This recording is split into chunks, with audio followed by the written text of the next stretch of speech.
అందరికీ నమస్తే. నేను కళ్యాణ్ యాదవ్. ఈరోజు తెలంగాణ రాష్ట్రంలో కాంగ్రెస్ పార్టీ 6 గ్యారెంటీల ఒక నినాదంతో ప్రభుత్వంలోకి వచ్చింది. సంతోషమే. బీఆర్ఎస్ ఒక 9 ఇయర్స్ 10 ఇయర్స్ పాలించింది. ప్రభుత్వం మారాలి, అభివృద్ధి కావాలి, వచ్చింది. ప్రజలంతా ఏకపక్షంగా నిర్ణయించారు. కాంగ్రెస్కు ప్రభుత్వాన్ని కట్టబెట్టారు.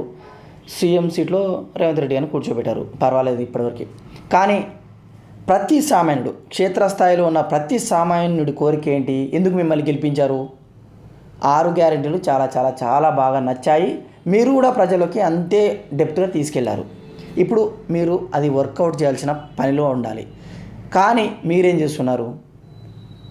5 లక్షల కోట్లు, 2 లక్షల కోట్లు, 3 లక్షల కోట్లు అప్పులో పెట్టింది తెలంగాణ ప్రభుత్వం, బీఆర్ఎస్ ప్రభుత్వం మా నెత్తి మీద పెట్టిపోయింది అని పదే పదే ప్రస్తావిస్తున్నారు.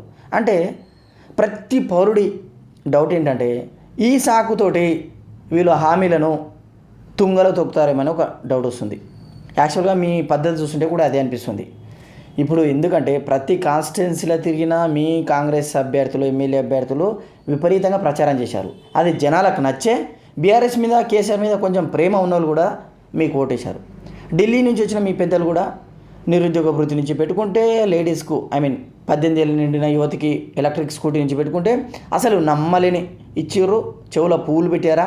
మీరు ఇవ్వకుంటే ఇప్పుడు అమలు చేయకుండా చెవులో పూలు పెట్టినట్టే. నమ్మశక్యంగానే హామీలు ఇచ్చిండ్రు. సరే, అవి చేస్తే అమలు అయితే బాగుంటుందని మా అందరి కోరిక, ప్రతి సామాన్యుడి కోరిక. ఇట్లా అప్పుల సాకులు చెప్పి హామీలను తప్పించుకునే ప్రయత్నం అయితే దయచేసి చేయొద్దని గౌరవ ముఖ్యమంత్రి గారిని కోరుకుంటున్నాను. అంటే నేను ఒక్కని కాదు, ప్రతి సామాన్యుడు అదే కోరుకుంటున్నాడు. ఇప్పుడు ఇంకా ఎవరైతే కాంగ్రెస్ మద్దతుదారులు ఉన్నారో, అంటే నా మాదిరి యూట్యూబ్ చేసుకుంటూ లేదా సోషల్ మీడియాలో కాంగ్రెస్ పార్టీ అంటే చించుకుంటోళ్ళు, వాళ్ళు ఎలా మాట్లాడుతున్నారంటే, అరే భయ్ నెల రోజులు కూడా అవుతలేదు మా ప్రభుత్వం వచ్చి, అప్పుడే చేస్తుందా అంటారు. మరి ఎన్ని రోజులు కావాలి? 5 ఇయర్స్ కావాలా? చెప్పు. 10 ఇయర్స్ కావాలా? ఇప్పుడు రేవంత్ రెడ్డి గారు 9వ తారీఖు రోజు ఇది చేస్తున్నా అని బల్ల గుద్ది చెప్పిండు. నేను వస్తున్నా, సీఎంలో కూర్చుంటున్నా, లేకుంటే కాంగ్రెస్ ప్రభుత్వం వస్తుంది, ఈ ఫైల్ చేస్తాం, ఆ ఫైల్ చేస్తాం, ఎస్పెషల్లీ రైతుల పట్ల, మహిళల పట్ల అసలుకి మీకు ఆనంద బాష్పాలతో తట్టుకోలేరనే మాదిరి చెప్పిండు. ఆయనే చెప్పాడు కదా డిసెంబర్ 9 అని. వీడియో ప్రూఫ్స్ ఏమైనా కావాలా?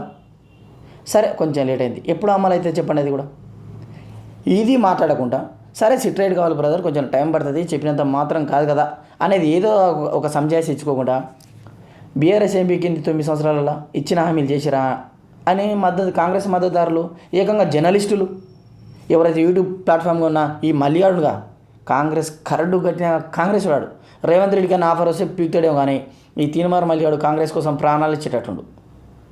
అసలు రేవంత్ రెడ్డిది ఇంత పెద్దగా ఉంటుంది, అంత పెద్దగా ఉంటుందా, మన బీసీలో లేమా అని వాడు నెలకు మాట మారుస్తుండు. ఇప్పుడేమో బీఆర్ఎస్ ఇచ్చిన హామీలు నెరవేర్చింది అంటుడు. అరే హౌలే, బీఆర్ఎస్ ఇచ్చిన హామీలు నెరవేర్చినందుకే ఏడికి తొక్కిర్రు? గంగలకు తొక్కిర్రు. బీఆర్ఎస్ ప్రభుత్వాన్ని బొందబెట్టిర్రు. తెలంగాణ ప్రజానికం కొత్త ప్రభుత్వం సుధానే కదా కాంగ్రెస్కి ఇచ్చింది. మళ్ళీ వాళ్ళు ఇచ్చిర్రని వాళ్ళ మీద ఏడు సరేంద్ర. గత ప్రభుత్వం గురించి వద్దు, మీరేం అమలు చేస్తారనేది ఇక్కడ ముచ్చట. గత ప్రభుత్వం గురించి మాట్లాడుకుంటే దేశం, మన రాష్ట్రం కాదు, భారతదేశం మొత్తం ఈరోజు అంధకారంలో ఉంది. అంటే బిఫోర్ 2014, ఇప్పుడిప్పుడే మోడీ వచ్చిండు, కొంచెం ఏదో బ్రైట్లోకి వచ్చింది. కానీ 2014 ముందల అంధకారంలో ఉందంటే కారణం స్వాతంత్రం వచ్చినప్పటి నుంచి ఇప్పటివరకు మీ కాంగ్రెస్ ప్రభుత్వం కదా. ఆ ముచ్చటొద్దు, ఇప్పుడు మిమ్మల్ని గెలిపించినాం, మీరేం పీకుతారు అనేది ఇక్కడ కావాల్సింది. అంతే తప్ప బీఆర్ఎస్ అంత తప్పులు చేసింది, ఇంత తప్పులు చేసింది, ఇప్పుడు ఏంది మీకు పరిపాలించడం చేత కదా, ఆ కేటీఆర్ చేతిలో పెట్టండి, లేకుంటే ఆ బీజేపీ వాళ్ళ చేతిలో పెట్టండి. అసలు వాడు ప్రెస్ మీట్కి వచ్చినా కూడా ఇప్పుడు అవుతుందా? నెల రోజులు కాలే. ఆఫ్టర్ ఆల్ బండ్ల గణేష్ గారు కూడా మాట్లాడబట్టే. మరి ఇంకా ఆయనకేముందో, నెలకు ఒక భజన కొడతాడు వీడు తీన్మార్ మల్యాడు.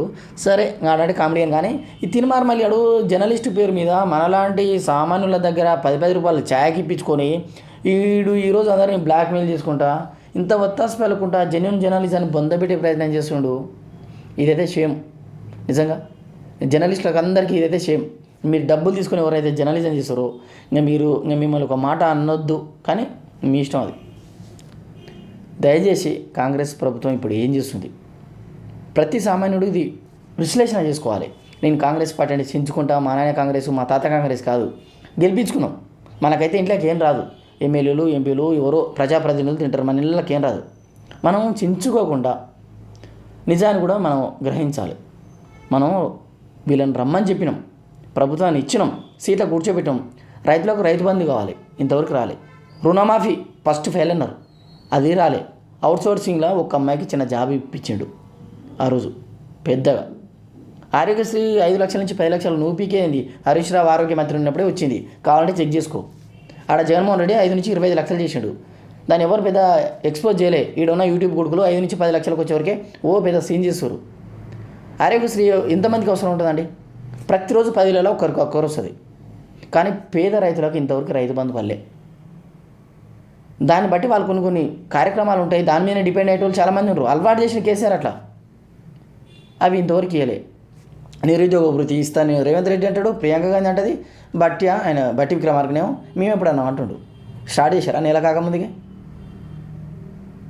మళ్ళీ ఈ తెల్ల రేషన్ కార్డు ఉన్నోళ్ళకి 6 గ్యారెంటీలు అంటారు.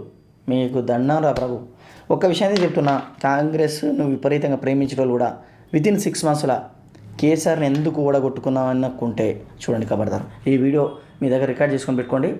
వీళ్ళు ఒక్కది ఉంటుందా రాజ్యం, 10 మందిలో పాము సావదని ఒక సామెత ఉన్నట్టు, వాడు కూసాలి వీడి కూసాలి, వాడు అలుగుతాడు వీడు అలుగుతాడు, వాడిని రిక్వెస్ట్ చేయాలి వీడిని రిక్వెస్ట్ చేయాలి, అంతా రిక్వెస్ట్ అయిపోయినాక ఒక సముదాయించుకున్న తర్వాత మళ్ళీ వీళ్ళందరూ ఢిల్లీకి పోవాలి. ఒక అయ్యే ముచ్చటేనా ఇది? చూడండి ఒక్కసారి చూడండి, అంతా పిల్లల ఆటలాగా ఉంది తెలంగాణ రాష్ట్రాన్ని.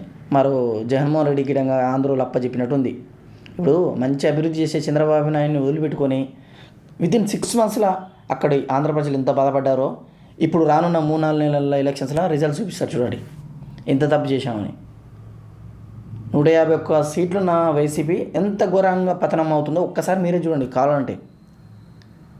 ఏంటంటే కేసీఆర్ చేసిన ఒక తప్పు ఏంటంటే నిరుద్యోగుల పట్ల, యువత పట్ల పెద్ద ఆదరణ చూపించలేదు, దృష్టి సాధించలేదు.